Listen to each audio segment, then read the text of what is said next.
رانا تنویر صاحب جو ریاکشن آ رہا ہے مسلم لیگ نون کی طرف سے، یہ تو ہمیں پتہ ہے کہ اب نواز شریف صاحب کی سٹیٹ آف مائنڈ کیا ہے، کیونکہ ان کے قبیلے میں تو اس بات کی کوئی گنجائش نہیں ہے کہ کوئی آرمی چیف سے مل سکے، عمران خان نہ مل سکے. اس کو تو انتہائی ناپسندیدہ انہوں نے قرار دیا، جو ان کے قریبی حلقے بتا رہے ہیں.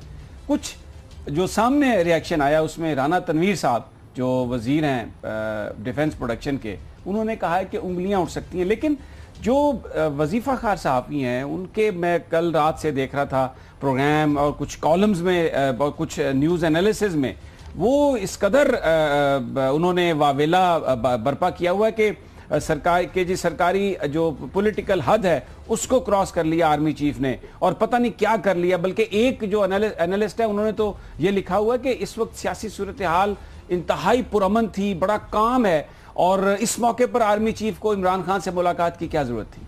اچھا، اس میں یہ ہے، ایک تو وہ ایک کیا کہنا چاہیے سختہ طاری ہو گیا، اور یہ عمران خان کی آرمی چیف سے ملاقات، یہ آپ سمجھیں کہ حکومت پہ فالج کا اٹیک نہیں ہوتا، فالج کے اٹیک سے کم نہیں تھا.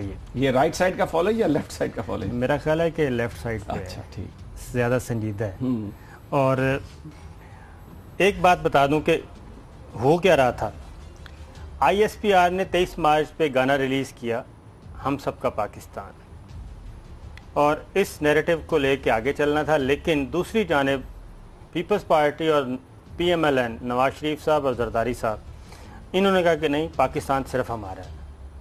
اور ان کے ساتھ ایک میڈیا ہاؤس، کیا کہنا چاہیے، جنگ جیو، یہ بھی ساتھ تھے. اور حسین حقانی صاحب سے کالم لکھوایا گیا.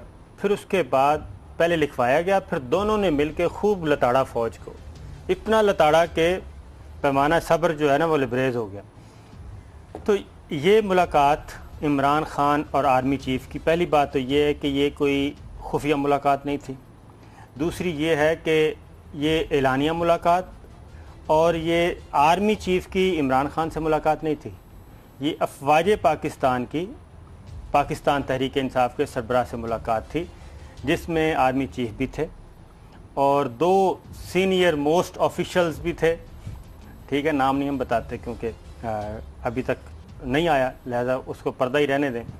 سینئر موسٹ آفیشلز، پھر مبارکباد تو ہم آپس میں ملتے ہیں، السلام علیکم سمی صاحب، وعلیکم السلام، مبارک ہو، بس.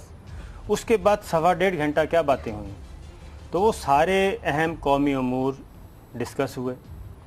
ڈسکس ہونے کے بعد یہ جو تاثر پیدا ہو رہا تھا نا کہ سسٹم کو صرف پیپلز پارٹی اور مسلم لیگ نون نے یہ تاثر دینے کی کوشش کی، دو خاندانوں کہ وہی مین سٹیک ہولڈر ہیں، سسٹم انہی کے کنٹرول میں ہے، وہ جو چاہیں گے سسٹم اسی طرف لے کے چلے گا.